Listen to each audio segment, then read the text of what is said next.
Independence Day. The 15th of August 1947 is a red letter day in the history of India. On this day, India got its independence. It has a special meaning for all the people of the country. It reminds us of the sacrifices and sufferings that the freedom fighters had to undergo for winning freedom. The 15th of August is the final outcome of a series of long and continuous struggles.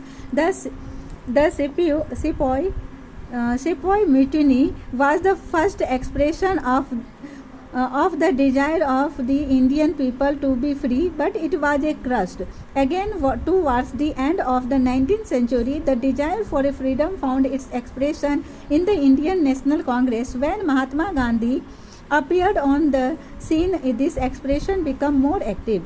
He installed a sense of patriotism into the heart of the Indian people. A number of great men like Motilal Nehru, C.R. Das, Madan Mohan Malviya, Rajendra Prasad, Jawaharlal Nehru, Maulana Azad, Vallabh Bhai Patel, Subhash Chandra Bose and J.P. joined Gandhiji. The result was that the 20th century saw the great struggle for freedom. The non-violent, non-cooperation movement started by Gandhiji shook the foundation of the British rule in India. The Britishers tried every means to suppress the movement, but in the vain. The Indian people faced bullets and batons in a non-violent way. Finally, Gandhiji started the Quit India movement. In 1942, his do or die mission was accepted by the people and the whole country rose in a rebellion against the British rule in India. The Britishers had no choice but to agree to quit India. On the 15th of August 1947, they finally handed over power to the